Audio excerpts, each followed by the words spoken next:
Hi everyone, welcome back to my channel. It's Professor Ashley here, your favorite professor. Woo! Yes! Anyway, so I recently got a question from someone who is an undergraduate student and wants to know how to network as an undergraduate student. So what networking tips can I provide specifically just for undergraduate students? A lot of the networking tips that I have provided in the past have been for undergraduate students, but also graduate students and also people who are just trying to get a job. So it really encompasses everyone who is new in this field and really wants to progress, or even people who are already working as healthcare administrators who need a little bit more help in growing their career, right? But anyway, specifically for undergraduate students, this video is for you. I have 5 tips to share with you, and my first one is a huge one. It's probably the biggest or most strongest, or maybe second strongest one that you really need to utilize, and I'm telling you it's going to do wonders for your networking. And I probably should actually create a video going into super detail with this a little bit later. But anyway, so the very first one is LinkedIn. Use LinkedIn. You probably have heard this before from so many other creators, and I don't know, maybe your professors and other people out there, and you're probably thinking, well, that's for professionals, and that I'm not there yet. So I don't really have anything to put out there on LinkedIn just yet. Because I felt like that when I was an undergrad. I had a LinkedIn, but then I was just like, I don't know what to do. I did not even know how I'm supposed to use it properly, because back then Facebook was the main social media platform, and I just felt like if it's not like Facebook and it's more for professionals, then I'm not good enough. I don't know what to put out there. I'm not professional. I don't know what I'm supposed to do. I'm just a kid and I like makeup. How you're gonna use LinkedIn to really squeeze out the and what you need to do. You've already created your profile. People need to know what you're studying and where you're going to school, any kind of work experience that you have, and also what you're trying to do. Okay, so once you have that already straightened out, put on your LinkedIn profile, what you're going to do is go into the search bar of LinkedIn and look up people who work in healthcare. You can type in healthcare administrators. You can search for people who have MHA degrees, literally type in MHA. Make sure click on people, because it's gonna give you companies, people, tags, anything like that. So you wanna make sure you click on people after you type that into the search, and it will just give you a bunch of people who have MHA degrees. You can also type in the search hospital CEOs if that's something you're interested in, if you want to connect with people who are hospital CEOs. If you want to connect with people who receptionists, or just, if you want to take it down a notch and connect with people who have entry-level positions in hospitals, you can type in anything like that, or even look up careers in healthcare administration on Google, and then whatever career titles you have that you're somewhat interested in, type that into the search and then look up people who have that. And then once you do that, what you're gonna do is just hit connect. Just keep going down and hit connect. Now, it's probably gonna take a day or two for those people to accept your connection, or they might not even accept you. But if you do roughly 50 or so at a time, or just do the max that LinkedIn will allow you to, then you're going to get quite a few connections the next day or within the next few days. Now, after they've accepted your connection, this is where you're going to reach out to them. So you should create a template, sort of a professional, somewhat of a message that you can send to everybody, but you're going to somewhat customize it for each person that you're going to send it to. Make sure that in this letter or this little message, you're going to include the name of the person. So go, hi, Jenny. In this letter or this message, you're going to introduce yourself, Tell them what you're doing. You know, you're studying healthcare administration, or you're studying business administration, or you're studying biology, whatever you want, whatever. And then you're gonna tell them what your plans are. I'm trying to become a healthcare administrator. I'm trying to work in healthcare consulting when I graduate. I'll fill in the blank there. And then go say something about their profile. So be like, I noticed that you are a healthcare administrator, or I noticed that you do consulting, or you work for this company. I've always thought it was it would be a dream to work there. What is it like? You know, ask them questions, mention something about their profile, then ask them some questions about whatever you can gather from their profile. And hopefully it has to do with healthcare administration, but it doesn't have to.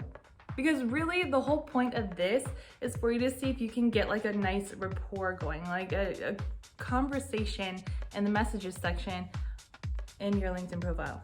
That's the whole point of this. And you need to message everyone that accepts your connection invitation. Message them all. And most of the people are going to ignore you. And I just want to tell you that right away. Most people will ignore you. But some people will respond to you. Maybe out of every 50 people that you send a message to, probably one person will respond to you. And out of every maybe 5 people that respond to you, you might have one actual conversation where you go back and forth and you realize that you have an actual connection with that person. So then what you're gonna do is just make sure you save that person in some way. Save them as a favorite, put them in an Excel sheet. That's your network. That's someone that you know that you can connect to. You can know that you can ask them questions later. Maybe later on they'll help you get a job, but you wanna keep them close to you and keep them in touch with them. And every so often you wanna talk to them, maybe ask them a question, get a conversation going. Tell them Merry Christmas every year. So the next tip for an undergraduate who wants to be amazing at networking, you need to go visit your school's career center. And some of you may have already done this and said, no, it's crap. I bet a lot of you have not. Your school's career center might be horrible, it might be crap. I know my high school career center was pretty decent. They had a lot of events. They really did want to help the kids. I know that I never actually was brave enough to go check out the career center where I did my undergrad, but I did check out the career center when I was in graduate school, and that career center was awful. They did not help me at all, and I used everything that they had available for me. But not all career centers are created equal, so what you need to go is see what your school's career center will offer you. So just walk in, they're there for you. Just go in and say, hi, I want to just check out the resources that might be available to me. I'm a senior or junior or whatever you are, and I'm studying such and such, and I really want to start to work on building my future career in healthcare administration. This is what I'm interested in. What do you guys have available for me, or what do you advise? They're probably gonna just say, hey, you can just apply online and look at jobs that we have available, and that's all we got. Or come back for our resume writing workshop. They might only just have a few things like that, but they also might actually have some amazing resources for you, or some connections that they can help you with. Yeah, okay, maybe a resume writing workshop might be worth it, but is it worth it? I honestly feel like there's so much information out there to help you write your resume on Google and YouTube. Also, you can pay someone to do it for you on Fiverr. So I would say that don't even worry about that stuff. That's not what's important. You can get a good resume written for you, and no one's going to, it doesn't make you less of a person or incompetent or anything like that. So whatever. Visit your school's career center because it might be worth it. If it's not, it's not, but now you know that it's not gonna work for you. You guys might have really great career centers that give you a lot of help. So that is probably one of the free things that are just available to you right there, and that every college student, especially undergraduate students, should check out. And if there's anything there for you, definitely take advantage because it's free, or it should be free. The third tip that I have for you for networking would be to reach out and get in touch with people that you admire. So everyone's on social media, right? Or hopefully most people are on social media. So go out, find people on the internet. You can use LinkedIn again for this, or not necessarily, it doesn't always have to be LinkedIn. Twitter is also another place where so many professionals are gathered and they're just throwing stuff out there. They're talking, they're having conversations. What you can do on Twitter is look up hashtags of like healthcare administration or anything else in healthcare that you are really interested in, and find professionals, find people who are posting and talking and putting content out there, and look at what they're doing. And if any of that resonates with you, then you can connect with them on Twitter. Or you can also check out their profile, and they probably have links to all the other things that they're on, and maybe you'll find someone who has something on YouTube, Facebook, Instagram, anything like that. And it would just be great for you to connect with all these different creators who are in the same space that you want to be in, and they can probably really help you. It's great to get people that you admire to advise you and to help you or inspire you and maybe help you create a pathway. And if you can actually get in touch with them, while a lot of people might ignore you, and it's not that they're doing this on purpose, it's nothing personal, but they just might have a lot in front of them. But if you are persistent and you continuously email them and tweet them and message them and whatnot, eventually I think you'll get their attention. And if you can actually make a connection with them, and that could really help you. Number 4 that I have is that you should really search for events that you can attend, virtual or in person. Both of them will really help you. Either way, virtual or in person, you should really be attending events, because this is going to give you a chance to have access to people who already have the jobs, maybe the authority that you're trying to get at, can provide a lot of value for you to learn from.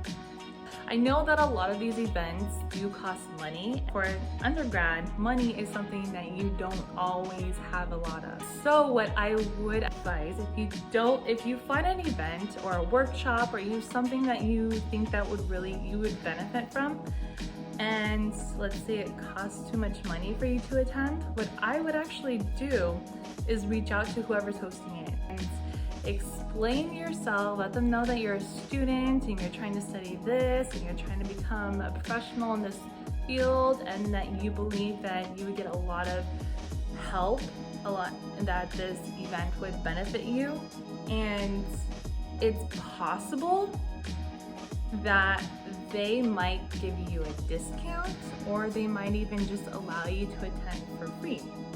Maybe you can attend but you don't get any of the perks or the benefits or whatever. What I really want to say to all undergrads is, if you really want this career to take off, it's competitive.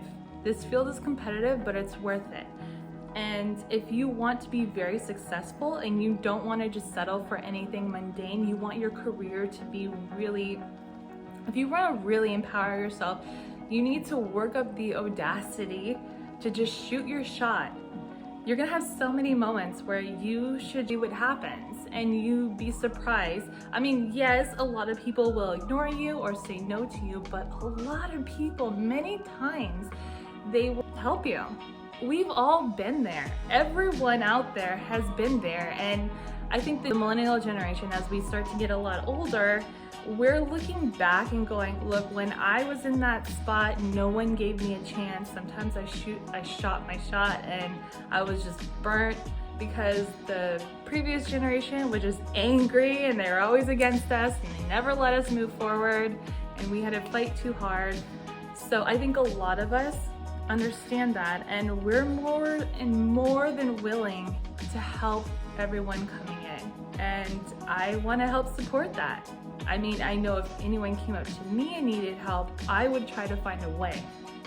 And I know that a lot of other people like me have a similar mindset, and they're done with the old school way of, I had a hard time, I had to go through all this, so they can try to fight through all this to make it as well. Look, it's not a battle, it's not a competition, and there's plenty for everyone, and I think a lot of people, especially my age, understand that, and they're okay with helping everyone, ushering in the new generation and allowing everyone to eat. So the final thing that I want to talk about, the final tip that I have for you is that you really need to make an effort to connect with your professors. And I know that some professors out there might have this student versus teacher mentality, but a lot of them don't.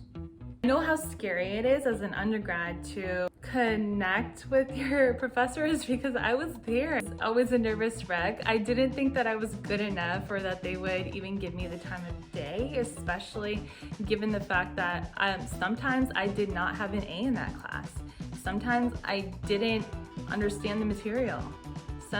Sometimes I needed help, and sometimes I thought that if I were to express that to a professor, they might think I'm not worthy. Like oh, she's so stupid, she's not gonna make it, why am I wasting my time on her? She's not one of us. And more than willing to help a student out. I don't care if you're failing, I don't care if you don't have an A in my class, and I don't care that you didn't understand anything that I taught you in my last lecture. I'm more than willing to still help you with the material, and also I'm willing to have a conversation with you just as a person to person. I'm willing to have a conversation with you as a mentor-mentee, and I'm willing to have a conversation with you as just a big sister. And I feel like most professors, especially maybe not the angry older ones that are just like sick of it and they're mad, they're done. They want to retire, but they refuse to retire. There's that group, but that's not everyone, and I think that's majority of the people are somewhere where I am, where I'm going, hey, I'm here for the students. That's the whole reason why I'm doing this. That's why I'm taking a salary that's extremely low, because I want to help the students. So another thing to remember is that you are just like 1 or 2 degrees, pieces of paper away from them. Sometimes they only have maybe 5 to 10 years ahead of you in their career. Probably only just a few years though when they were in your exact position. So they remember exactly what it was like, gained enough education and experience to share with you, and they're more than willing to do that. You really should connect with your professors. Worst that can happen is they blow you off, but they might be more than willing to help you. And it would be a wonderful connection for you to have. Okay, so most professors, they know that they don't actually take this class as life-changing and as seriously as you think they do. Okay, this isn't my entire world, and I only okay with those who I would consider my proteges, and anyone else is not worthy to come within 5 feet of me. That's not the case at all. Most people, they're human beings just like you. I'm a person just like you, and I know that this class is just a class. It's a tiny little blip in the whole grand scheme of what is yours and my life. I have a lot of stuff that may provide value to you, and you should come to me and ask me about it. Be specific and let me know what you need help with, and maybe we can make a connection. Who knows? Your professors can become your mentors. Sometimes they can become your best friends. Sometimes they can become the people who connect you to your next job. Most professors are more than willing to try and do whatever they have access to help you move forward in life. And I'm pretty sure other people would be willing to do that too. So shoot your shot and see what happens. The worst that can happen is they say no, but then if you never try, you miss the opportunity or that slight chance that they could just let you in. Those are all 5 of my tips.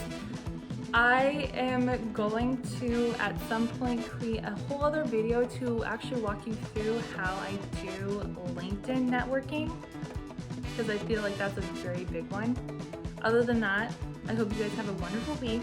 Thank you for watching this. If this provided any value to you, please hit subscribe, hit like. You can also dislike it. I don't really care. Actually, I do care. But please like and subscribe this video if you haven't already. If I provided you with any value, it would really help me a lot. I would really appreciate it. It would help the channel and it would help other people who are in the same boat as you. So let's all the other students out there, all the other undergrads, let's help them out by liking this and allowing the algorithm to send it out to all of them. Please leave a comment if you have any tips for me, if you have any questions for me, and I will definitely make a video to answer your questions. Stay tuned for the next video. Bye. Hey guys. This is what I'm trying to show you. Okay. Here. Yeah. This is what I'm trying to show you that, for example, we have, like, sites. Right. We also have music.